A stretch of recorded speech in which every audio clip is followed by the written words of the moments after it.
Parivrajacharya Stotra Shada Shri Srimad Bhaya Charanaravinda Bhaktivedanta Swami Srila Prabhupada Ki Jai. Nitya Lila Pravishnavam Vishnupada Paramahansa Parivrajacharya Stotra Shada Shri Srimad Bhakti Siddhanta Saraswati Thakur Srila Prabhupada Ki Jai. Nitya Lila Pravishnavam Vishnupada Srila Gorkishore Das Papaji Maharaj Ki Jai. Nitya Lila Pravishnavam Vishnupada Srila Satchidananda Bhakti Vinod Thakur Ki Jai. Nitya Lila Pravishnavam Vishnupada Srila Jagannath Das Babaji Maharaj Ki Jai. Shri Gauriya Vaishnav Guru Varga Ki Jai. Ganga Mai Ki Jai. Jamuna Mai Ki Jai. Bhakti Devi Ki Jai. Tulsi Devi Ki Jai. Shri Krishna Das Kaviraj Thakur Ki Jai. Srila Namacharya Haridas Thakur Ki Jai. Shri Caitanya Caritamrita Ki Jai. Ananta Koti Vaishnava Vrinda Ki Jai. Nitai Gaura Premanande Hari Hari Bol. All glorious assembled devotees Hare Krishna. All glorious assembled devotees Hare Krishna. All glorious assembled devotees Hare Krishna. All glorious to Sri Guru and Sri Gauranga. All glorious to Srila Prabhupada Ki Jai. Namo Vishnu Padaya Krishna Pashtaya Bhutale Srimati Radha Govinda Goswami Namini Namaste Prabhupada Devam Guravacharini.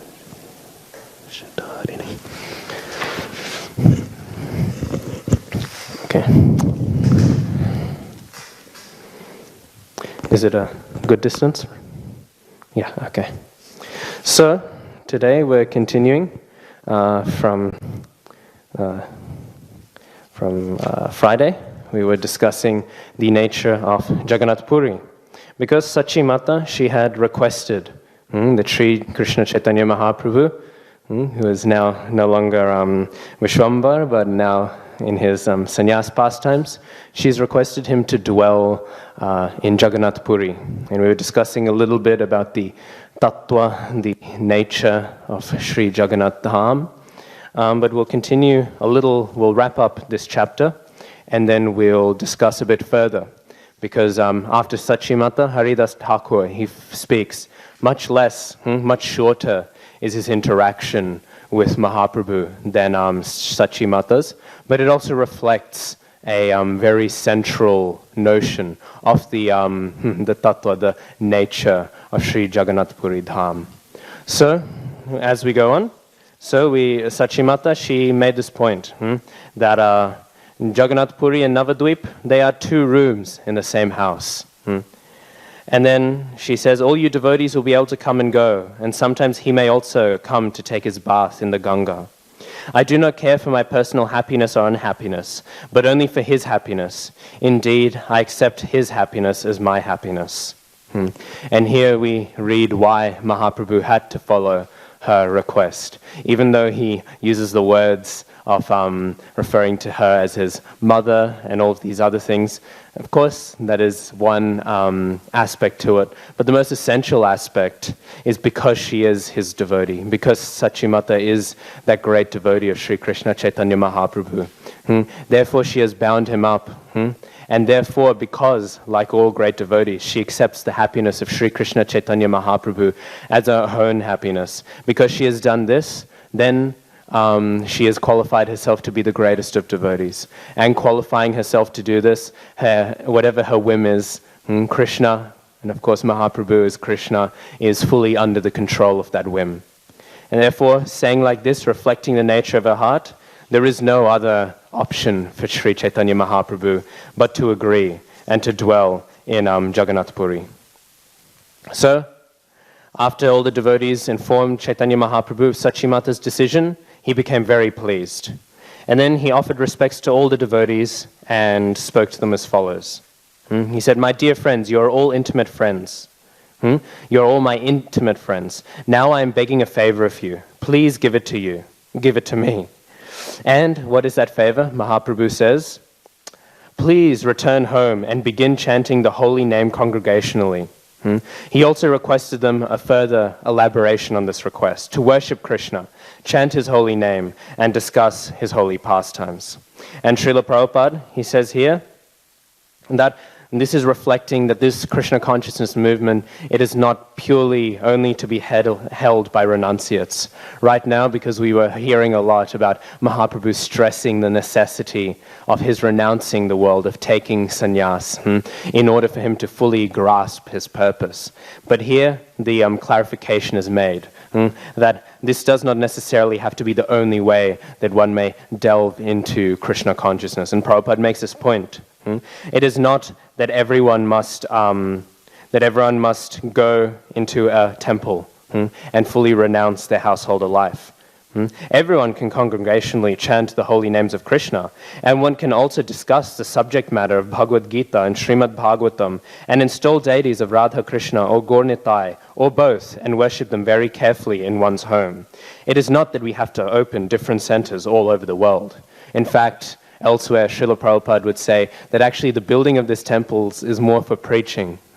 The devotee is satisfied with only the simple deities who they can serve, the Shastras and the association of the Vaishnavas. That is pleasing enough for the devotees. All the opulent temples, all of the facilities, all of that is only for preaching. Either to have facility to comfortably preach, or to draw people in who are more enamored by the architectural features of the temple. And Srila Bhakti Siddhanta Saraswati Thakur, towards the end of his pastimes, when he was getting very frustrated with the situation that the Gauriya Math was in, he said, we should just sell all of these temples. We should sell all of it, all of the opulence of it, and use all that money simply to print books. Because in printing those books and distributing those books, that is the essence. And that is what is needed. We know Gaur Govinda Maharaj, when he was establishing ISKCON Bhubaneswar, he stayed in such a simple hut, just a clay hut. It said when he would sleep, snakes would crawl over his body sometimes. He was completely engaged with all of the wilderness. There was no opulence. Bhubaneswar now is a very big city in Orissa, but at the time it was nothing great. It was just that ISKCON managed to get a plot of land there, and so Gaur Govinda Maharaj, he dwelt there. But he was more than happy. He was relishing translating Srimad Bhagavatam. Every day it said he would not even begin to take prasad if he did not finish his however many hours of translating Bhagavatam that he would do every day, translating Srila Prabhupada's Bhagavatam into Uriya. So doing like this, he was satisfied. And actually that is all that is necessary. And if that is all that is necessary, then again, as the point is being made here, then even from one's home, one can engage in this worship. That's not to say that every householder should install deities. Actually, Srila Prabhupada, in general, he would advise his disciples, if you are close to the temple, you should rather come together and support the worship of the deities of your local temple. Only if you are very far away, and it is not possible for you to come to the local temples, then you should establish the Prana Pratishtha deity worship at home. Otherwise, it is better to put your energy into communally, as a community, serving the deities. We know the famous phrase Srila Prabhupada says, back home, back to Godhead. We need to go back home, back to Godhead. And we can read in Lilamrita that Srila Prabhupada, he took this quote from a Christian, I believe it was, who was speaking, and he was writing, and he said, this is the purpose. And Prabhupada also found other people who were saying the same thing, go back home, back to Godhead. But the context of that quote was in a communal setting. It was speaking about how society should return back to its home, back to Godhead. That obviously doesn't mean that it's not individually true as well. But it's interesting that Srila Prabhupada, that famous saying, he took it from a context which is referring societally, communally, not as an individual passage. Obviously, we all need to fly our own plane. That's a famous purport by Srila Prabhupada. But on the other hand, the communal aspects of devotional life are central. By Vaishnav Sangha, by Sadhu Sangha, by the community, that is how we grow. Without the nourishment of the mercy of the devotees, our progress is non-existent. So because of that, the community does plays a great role. And it is interesting, again, Prabhupada was referring to this mission of going back home, back to Godhead, not just on an individual level, but also on the level of community. And therefore, again, it is stressing that point that Prabhupada made, that it is still good to come together to the temple and to serve the same deities, if it is possible. If it is permissible, that is, if it is possible, then that is the preferable means, so that together, all the devotees can be serving, in our case, Radha Gopinath, together, which is very pleasing. Not only for the fact that we are able to do so much greater things we're able to do cooperating together, but also it is pleasing to Srila Prabhupada, who so much stressed that there should be unity in ISKCON. We know that's one of his famous mottos, unity in diversity. So there's the twofold aspect to this purport. Prabhupada, he explains, yes, it is possible, And not only is it possible, it is encourageable for somebody to execute Krishna consciousness at home. But that does not mean that needs to be taken within the grander context also of Srila Prabhupada's mood and instruction. That even though this is permissible and encourageable, still there should be a strong emphasis on coming together in unity. As ISKCON Sydney in our case, but in any temple, to come together and as a unified mission cooperate, and in this cooperation to serve Sri Guru and Sri Gauranga. So, with this point, it's made that everyone can engage and everyone should engage together. Thus instructing the devotees, the Lord asked their permission to go to Jagannath Puri. He assured them that at intervals he would come there and meet them again and again. Again, he's asking permission from his devotees because he is bound up by the desire of his devotee. Also out of etiquette, but there's also that dimension to it. And then offering due respects to all the devotees and smiling very mildly, he bade them farewell. After requesting all the devotees to return home, the Lord decided to go to Jagannath Puri. At that time, Haridas Thakur began to cry and speak some pathetic words. In this sense, pathetic is translating karuna, so it's not meaning pathetic in that Haridas Thakur was pathetic. And Haridas Thakur said, "You are going to Jagannath Puri, and that is all right. But what will be my destination? I'm not able to go to Jagannath Puri."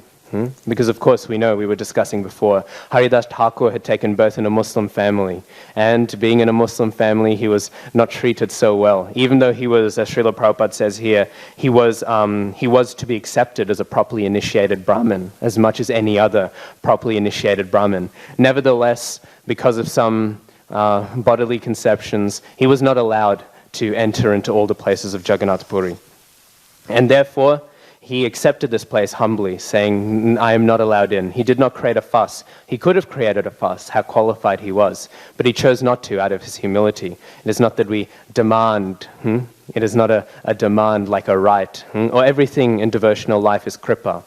We know there's the nitya baddha jiva, there's the nitya siddha jiva, and then there's the sadhana siddha, and then there's the kripa siddha. And the three perfected souls, they are made, some are nitya siddha, they are eternally perfect. Some are sadhana siddha, they are made perfect through their sadhana. And others are kripa siddha, they are made perfect through kripa, through mercy. And even though it's generally said that eventually, if we do, and it is guaranteed that we will become siddha on the line of devotion, even though it's generally said those of us who are in the material world will become sadhana siddhas, in another sense we are all just kripa siddhas. Because it is only purely through mercy, through favor. There is nothing that we can actually demand a right to in spiritual life. Haridas Thakur could, because he was perfected. But it is not the correct mindset, because especially for those of us who are conditioned, how can we demand anything? How can we demand? Shivaram Swami will often say, the atheist says, if Krishna is real, he should show himself in front of me right now. Who are you to demand that the Supreme Lord should appear before you right now? Who are you to make any demand? Who are you to demand any mercy? People will sometimes say, I'm a very good person, Krishna will understand, I'll just go back to Goloka doing whatever I'm doing. But who are you to say, this is enough, to draw the line? So, people will say like this, but actually here, Haridas Thakur, he is showing, he's not saying that I will grasp anything, even though he is qualified. Unlike the many unqualified people who seek to grasp these things. And because he is giving that exemplary example, he is showing that actually the Vaishnava should constantly be thinking, all that I can receive is through mercy, and therefore I'm not entitled to anything. And therefore he did not kick up a fuss, even though, as Srila Prabhupada says, he was more than qualified to be equal in footing to any initiated Brahmin. So, saying like this, he lamented, saying, why would you go to Jagannath Puri? Then this pain of separation will be very intense for me. It will be very extreme. How can I live without you? Because I am the lowest among men, I shall not be able to see you. How shall I maintain my sinful life? And then Mahaprabhu, hearing this, he says, please stop your humility. Seeing your humility, seeing such a great and elevated devotee, it hurts me to see you push yourself to such a low degree. Mahaprabhu assured Haridas Thakur that he would place a petition before Jagannath and that he would certainly take him there to Jagannath Puri. After that, Advaitacharya respectfully requested Lord Chaitanya Mahaprabhu to show him mercy by remaining another 2 or 4 days. Chaitanya Mahaprabhu never violated the request of Advaita Acharya. As we were talking before, Advaita Acharya, he said, now I've finally taken you into my house and I will bind you up so that you cannot leave. Even though that is, in one sense, he is saying you are in my house, in the other sense, this is reflecting that deep control that the devotee has over the Lord. Although Advaita Acharya is Mahavishnu, in this pastime he is playing the role of a devotee. So then, Lord Chaitanya's decision was received very happily by Advaita Acharya, Mother Sachi, and all the devotees. Advaita Acharya celebrated every day with a great festival. During the day, devotees discussed subject matters concerning Krishna, and at night there was a great festival of congregational chanting at the house of Advaita Acharya, which gives us a very good model of how we should celebrate things. People sometimes want all sorts of things, but actually, if we are to celebrate as devotees, there is nothing more ecstatic than Krishna Katha and Kirtan. With these things, this should be sufficient. This is the standard that is set. No one is having greater ecstasy than these devotees. Sometimes, obviously, again, for preaching purposes, we will make things more opulent. We've seen that Indradyumna Swami especially does so wonderfully all these festivals. But for the devotee, again, it is in this simplicity, in this nectar, that is where the pleasure is to be found, because these were ecstatic kirtans. And therefore, with this, and then the next step, the final element, there is kirtan, there is katha, and those two should go together. Kirtan and katha must go conjointly. Srila Bhaktisiddhanta Saraswati Thakur, very famously, he said, Radha, she is always adventing with Krishna. Wherever Krishna is, Radharani is coming. When Krishna comes as Ramchandra, Radharani comes as Sita. Like this, all the time, every incarnation. When Krishna comes, Radharani comes as Radha. Whenever Krishna is adventing, Radharani, she is always following. And we know that Nam Prabhu, the holy name, is non-different to Krishna. So where is Srimati Radharani then? Srila Bhaktisiddhanta Saraswati Thakur, he says that when Krishna appears in the form of his holy name, Radharani, she appears in the form of Krishna Katha. And therefore, in order to have the complete manifestation, both should be coming together. And it is necessary because kirtan is very sweet, is very nice. And you'll struggle to find devotees who say they do not enjoy kirtan. Everyone likes kirtan. But without katha, sometimes it can be, the proper mood cannot be manifested. Because all of the outward elements of kirtan, there are Mayavadis who are chanting Hare Krishna, Krishna Krishna, Hare Hare, Hare Rama, Rama Rama, Hare Hare. They are chanting like this constantly. But their chanting, it is said, is pratibimba, namabhas. It is the reflected holy name. Like a reflection in the pond, even though it seems to look like the tree, actually the reflection in the pond has no connection to the tree. Even if it is not namaparad, it is still pratibimba namabhas. And Bhaktivinoda Thakur says, really this is just another variation of namaparad. Because what is it? Even though it seems to look like kirtan, even though it seems to look like the holy name, in the same way that when one sees a reflection of a tree, they think they see the tree, even though it seems to be like this, actually the pond, the water, is not at all connected to the tree, as compared to the namabhas of the Vaishnavas, which is chaya namabhas, the shadowy namabhas. Even though the shadow may not seem as showy and as opulent as the reflection, it is connected to the tree. It is touching the tree. And if one follows along the shadow, eventually they will grasp that tree of Shuddha Nam. So in this way, kirtan sometimes can be done by all sorts of people, apparent kirtan. But if there is not Krishna Katha, sometimes the correct attitude cannot be oriented. But if one hears about Krishna, if one hears about the philosophy, or even more important than the philosophy, the pastimes of Krishna, then the group that will be having kirtan can be unified more strongly into the mood of their kirtan. So these two things are here. And then, of course, there is the last element of a very sweet devotee celebration, which is Mother Sachi cooking with great pleasure. And Mahaprabhu, along with the devotees, accepted the prasadam with great pleasure. Honoring prasadam is my favorite seva, at least, and it's the favorite seva of lots of people. But again, these three elements, again, we are seeing this is what devotee celebrations should be like. Everything else is something extra, but this is all that is necessary. So like this, the celebrations went on, And then finally, Mahaprabhu, he left. He circumambulated his mother, and then he started for Jagannath Puri. In the house of Advaita Acharya, there arose tumultuous crying. The pains of separation when Mahaprabhu took sannyas were severe, but they thought they had this plan and that plan. Now all the plans were exhausted, and Mahaprabhu, Sri Krishna Chaitanya Mahaprabhu, is finally leaving. And then it says Mahaprabhu, he was unaffected. He left swiftly, and Advaita Acharya followed him, weeping. After he had followed Sri Chaitanya Mahaprabhu for some distance, Advaita Acharya was petitioned by him with folded hands. The Lord spoke the following sweet words. Please pacify all the devotees and my mother. If you become agitated, no one will be able to continue to exist. Saying this, Mahaprabhu embraced Advaita Acharya and stopped him from following any further. Then, without anxiety, he proceeded to Jagannath Puri. The Lord, with the 4 other persons, went along the banks of the Ganga through the path of Chatrabhoga toward Niladri, Jagannath Puri. And then Krishnadas Kaviraj Thakur, he concludes the chapter again by paying respects to Chaitanya Bhagavat, of course calling it Chaitanya Mangal as it was known then. And he concludes this chapter and then he pays his respects to Rupan Raghunath. So like this, Mahaprabhu, he has left. There's been a sweet celebration, and there's been the conversation, particularly with Haridas Thakur's concern and Sachi Mata's concern.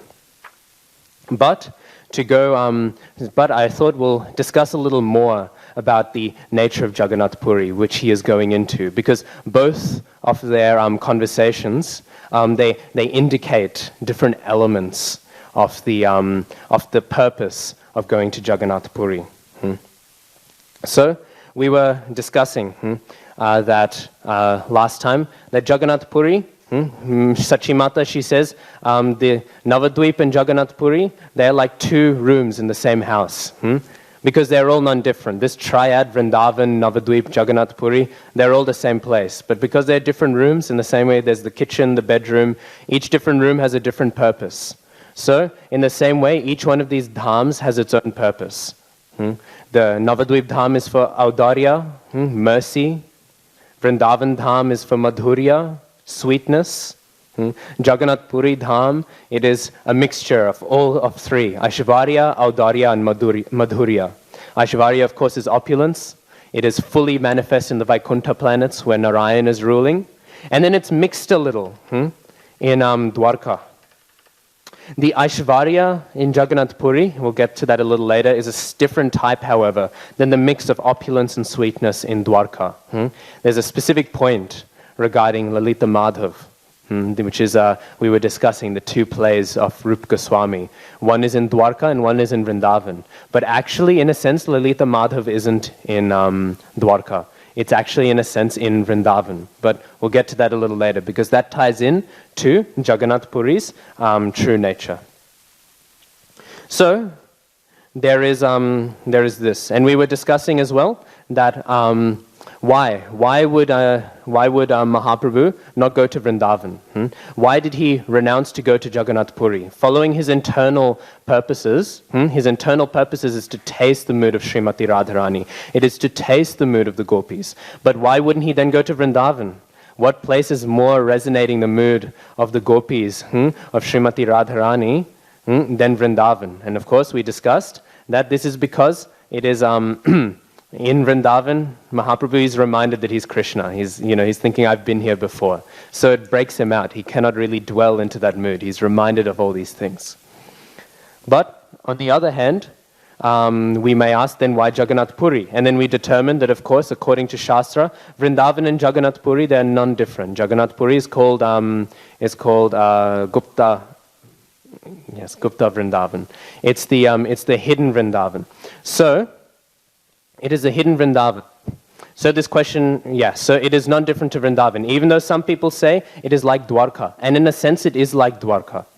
But it is not like the Dwarka that we know of the Aishwarya and Madhurya. In Lalita Madhav, even though there is a description of pastimes in Dwarka, all the gopis, they have gone there. Radharani has gone there. All the gopis, they have gone to this Dwarka. And it doesn't make sense, because we know they don't leave Vrindavan. So actually, it's described that this pastime happens in a special type of Dwarka.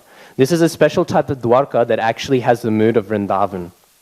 Because this Dwarka, unlike this Dwarka which exists, this is where the expanded Krishna, the second Krishna who was born from Devaki and Vasudev, not the Krishna of Vrindavan who was born from Nanda Baba and Jashodama.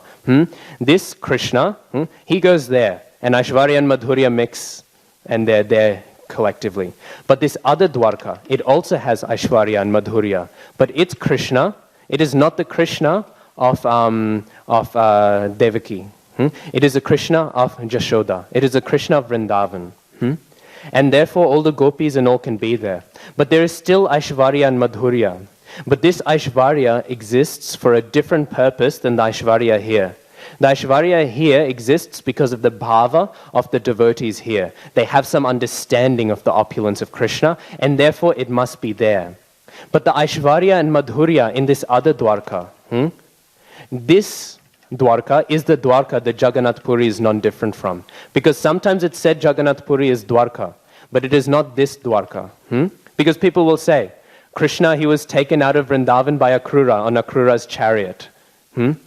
But we know in Gaur Lila, Akrura, he takes the form of Keshava Bharati. So they will say that he has taken, because Navadvip is also non-different to Vrindavan, that same Akrura as Keshava Bharati has taken Mahaprabhu out of Navadvip and he has taken him into Jagannath Puri by giving him sannyas. Therefore Jagannath Puri is Dwarka.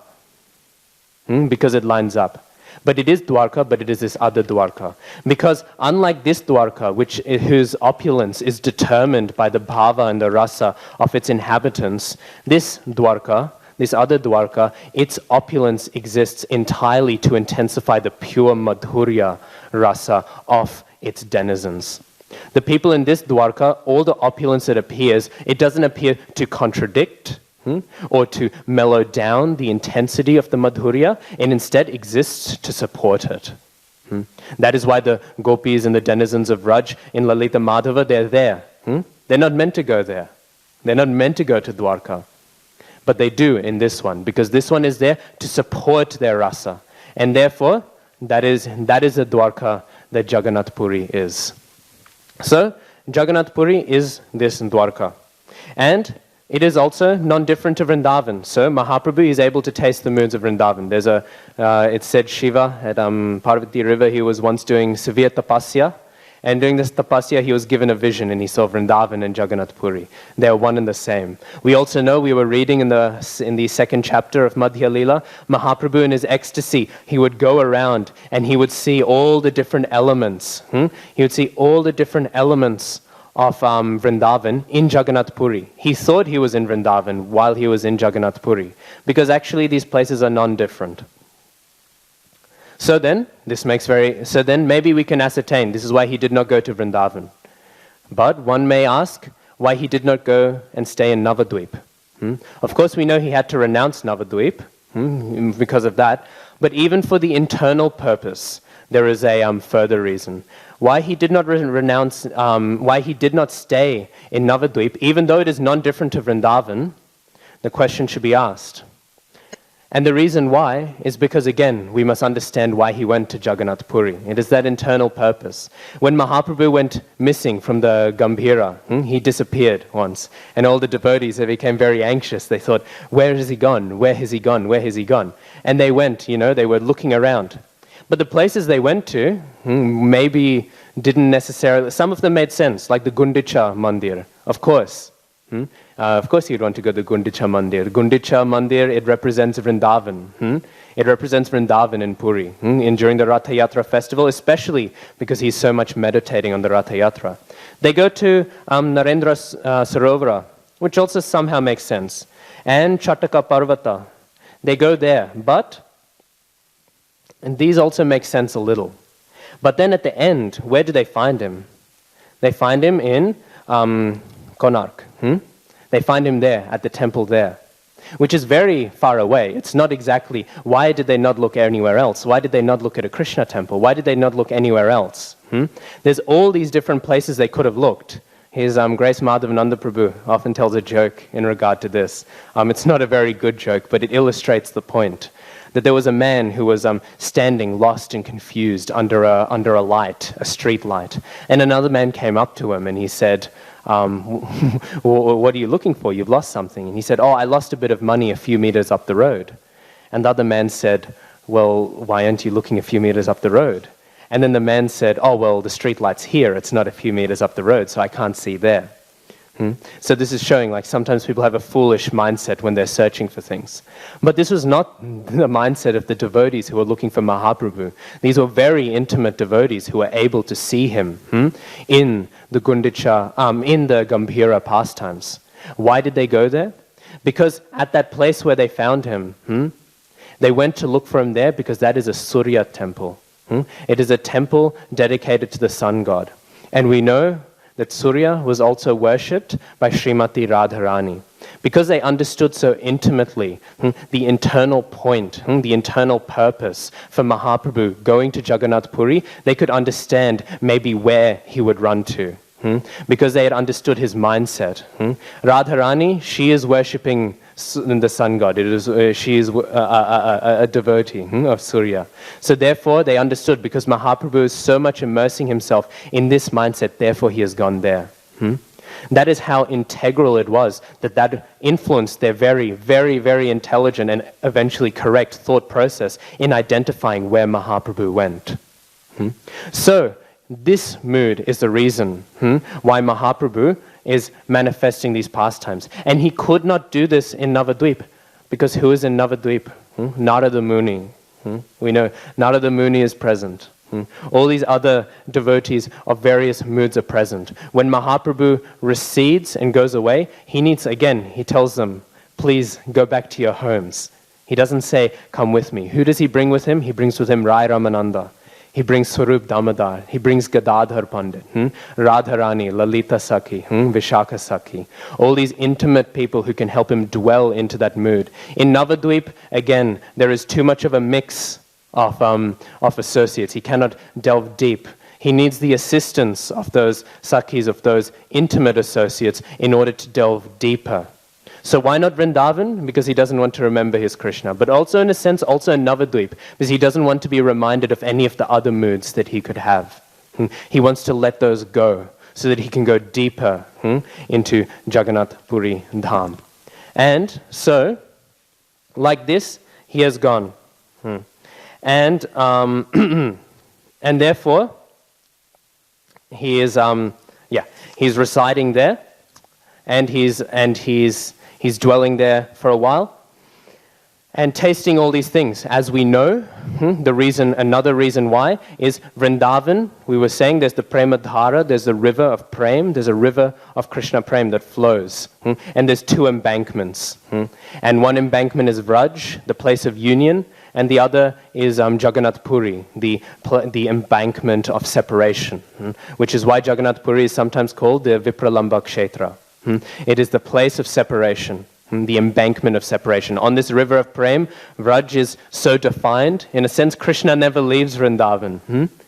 And the gopis never leave Vrindavan. The gopas never leave Vrindavan. No one is leaving Vrindavan. Even though there are moods in the Prakat Lila of separation, in a sense, there is no separation. It is constant union. But in Jagannath Puri, there is a strong Vipralamba. There is a strong separation. And we know, I'll discuss when we get closer to the Ratha Yatra chapter, that Jagannath himself manifests so fully from that mood of separation. The whole pastime of how Krishna took the Jagannath form is so strongly defined by this mood of separation. So in order to taste that separation, again, he has gone here. And therefore, it is called Vipralamba Kshetra. And here, Mahaprabhu can dwell deeper into that. Vipralamba is not so strong in Navadvip. Vipralamba is not so strong even in Vrindavan, but in Jagannath Puri it exists. And this point about Vipralamba actually comes into relevance with the discussion of Haridas Thakur.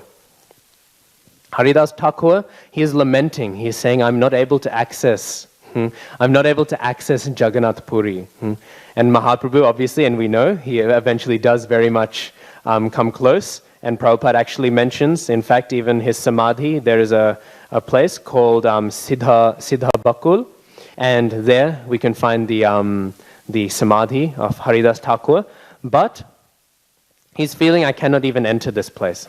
And we know he's not even allowed to enter into the temple, even though he enters into the proximity. He's not allowed to enter into that temple. So therefore he is lamenting like this. And Mahaprabhu said, I will do my best, but you can't. But with this upset mood, he is saying, I do not want entry. I'm not allowed entry, but as much as I would like it, how can I experience my separation from you? And this is a thing which again pops up again and again. We know many people are not allowed into the temple. We know, and actually, His Grace Madhavananda Prabhu, who has lived in Orissa for a while, he was saying, if you speak to a lot of the Pandits, Pujaris there, actually a lot of them are very favorable to allowing Western bodied devotees in. If they're devotees, then they're, especially, we look at so many sadhus who are, Western-bodied in ISKCON, and they're following so strongly. Why shouldn't they be allowed? Madhavananda Prabhu especially would be an example. But the main opposition comes from the Shankaracharya of Jagannath Puri. He is not and because he is having a historically very strong presence on the governing board of the temple, he is not allowing this entrance. So many devotees, they're very upset about this, that they're not allowed entrance in. And actually, interestingly enough, there's a bit of a tradition of this, because even Jagannath once, it's said, was not allowed into his temple. Because it was said sometimes Jagannath, he would leave in the middle of the night, and he would go to the Gundicha Mandir, because that is where all the gopis were, who he was in pains of separation with, so he would go to visit them every night. And one night, it said, Lakshmi, I believe, she realized that Jagannath was leaving. And she got very upset. She thought, why is he leaving out in the middle of the night? So she shut the gate so that he was not able to enter in again. And like this, Jagannath, he was very upset. He was thinking, I've been locked out of my own house. I've been locked out of my own temple. And it said there was very many great offerings that were done until he could finally appease her to be allowed back in. So sometimes this pastime is said, don't worry if you're not allowed in. Jagannath himself was also not allowed in at one point. But not being allowed in, again, we know Haridas Thakur, he has given such a good exemplary attitude that we should not feel necessarily qualified or that we should demand entrance into anywhere. And even Bhakti Siddhanta Saraswati Thakur, I was mentioning before, he said actually in the more humble mood, we should take darshan behind Garuda. We should actually take darshan outside. This is more humble. Who are we to go out and try to see Jagannath? But the further point is made that actually, if one is to think that everything is the mercy of Krishna, sure, there might be some people trying to obstruct, some people trying to do this or that. But if one gets in that sort of mindset, is not really acknowledging that ultimately everything is under the control of Jagannath himself. He is the Nath of Jagat. He is the ruler of the world. So everything is his arrangement anyways. Gaur Kishore Das Babaji, when he would be having pebbles thrown at him by little children as he was begging, he would say, oh, this is all Gopal's doing. Gopal has done this to me, that all these children are throwing pebbles at me. And so Madhavananda Prabhu, he'll make this point. He was giving a class on this topic about not being allowed entry into this temple. And he said, actually, one shouldn't even think that one should try to see, the Vaishnava should always try to see the positive aspects to everything. Everything is Krishna's mercy. It's not that we're 95% Krishna's mercy and then there's 5% thrown in to keep things interesting. 100% of everything is Krishna's mercy. And he said Krishna's mercy is so strongly shown because Jagannath Puri is this Vipralamba Kshetra. It is this place of separation. So those devotees who are able to experience that desire to see Jagannath, but then are not allowed to enter, they are embodying, they are able to experience that mood of separation. They are feeling that obstacle between them and the Supreme Lord. And therefore, they are receiving that full mercy of, again, the dham, the place of separation. So if they are to think like, if that mindset is had, then actually it should be felt to be Jagannath's mercy that they are not allowed in. Because they are giving the mercy which is typifying the dham of Jagannath Puri Dham, which is typifying that mood. Everything else is present in there, but this is at its root, at its heart, at its most deepest level, as revealed most strongly in Sri Chaitanya Mahaprabhu. It is Vipralambha. It is that separation which embodies it. And therefore, this idea should be had, that it is actually such a great mercy, in a sense, even to not be allowed in. Because again, this shows the mood of Jagannath Puri. Of course, it is also a great mercy to be allowed in and to have darshan. But again, this was an interesting perspective. And it ties into Haridas Thakur's concern, his worry, that he would not be allowed to enter. Again, in the same way that Haridas Thakur, by not entering to have prasadam, he is able to have the remnants of the remnants. He is able to have the remnants of the Vaishnavas. Haridas Thakur, by his humility, by his acceptance of whatever comes his way, merely, obviously not in a passive state, but accepting all those things, out of his humility, Haridas Thakur is constantly purchasing so much mercy. It is by his humility that he is receiving so many mercies. By this method, things are to be obtained in spiritual life. So, like this is the nature of Jagannath Puri Dham. And so Mahaprabhu, he leaves. And he's on his way. An interesting point to be made is he goes on his way, he stops in Bhubaneswar, and he worships all the Shiva temples there. And in fact, he worships the one Shiva temple, and it's likely that the devotees even took prasad there. Normally, devotees, we do not take Shiva prasad, the prasadam of Shiva or other various demigods. But actually, this linga, it's said, is to be a form of the Harihara, the half Vishnu, half Shiva form. And actually, it's said that this linga, which is one of the lingas that Mahaprabhu was staying at, he was worshipping at, because of course he was revering Shiva as a great Vaishnava. It's actually said that even though it takes the form of a linga, it's actually to be considered a Vishnu deity. And one devotee was once speaking to the Brahmins who perform the worship there, and actually the majority of their mantras they use in Pujari Seva are Vaishnava mantras, not Shaiva mantras. So Mahaprabhu, he is stopping here on his way before entering into Jagannath Puri. And then on this note we'll end. And the question, and this again reflects that deep essence of Jagannath Puri. It is not Dwarka. Because why do we go to Shiva? Shiva we know, especially because he desired to be in the Ras Lila, because he desired to have a form as a gopi. He wanted to enter into that Ras Lila, and he was kicked out because he was not born from the womb of a gopi. Because he was not born from the womb of the gopi, he was kicked out. But because he was still a great Vaishnava, and he had shown such good qualities in desiring to be part of it, he still was given the position as a gatekeeper. Jagannath Puri is not Dwarka, it is the highest place. It is that same elevated position that the Rasasthali has, the place where the Rasa Lila happened.